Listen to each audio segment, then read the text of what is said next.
The Norwegian Nobel Committee has decided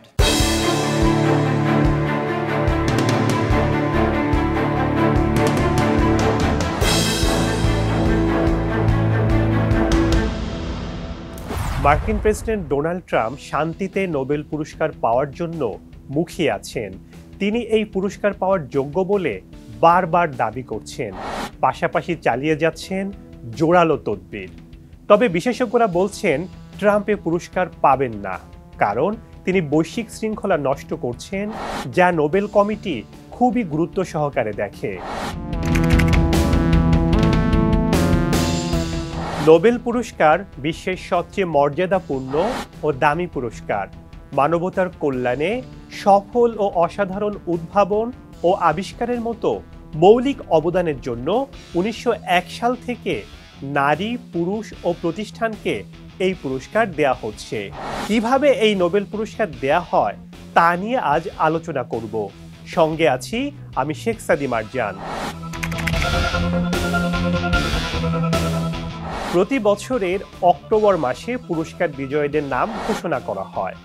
December মাসের 10 তারিখে Alfred নোবেলের মৃত্যু দিবসে পুরস্কার প্রদান করা হয়।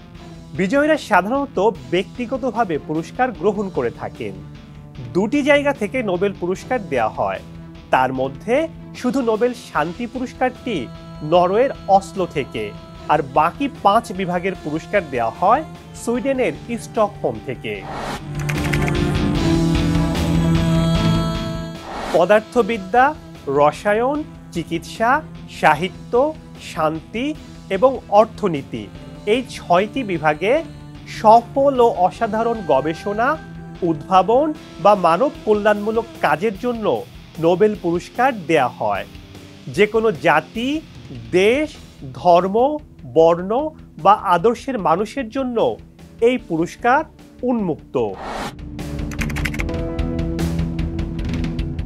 পুরস্কারের জন্য প্রথমে মনোনয়নপত্র জমা নেওয়া হয়।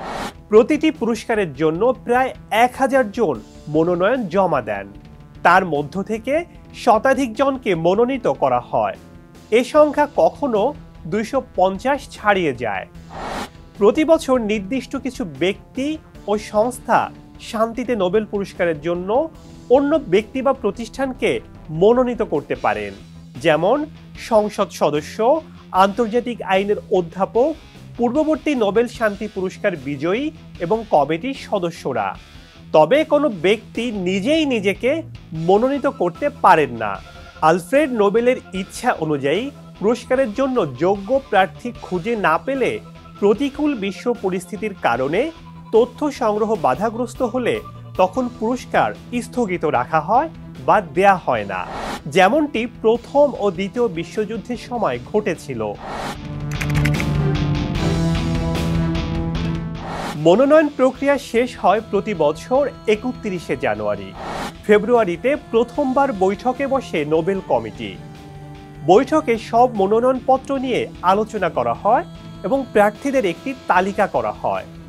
এরপর প্রত্যেক প্রার্থীকে মূল্যায়ন ও আলাদা আলাদাভাবে স্থায়ী উপদেষ্টা ও অন্যান্য পেশাজীবী দলের মাধ্যমে খতিয়ে দেখা হয়। নোবেল শান্তি পুরস্কার নরওয়েজিয়ান নোবেল কমিটি দ্বারা নির্ধারিত হয়, যা নরওয়েজিয়ান সংসদ সদস্য কর্তৃক নিযুক্ত 5 সদস্যের একটি কমিটি।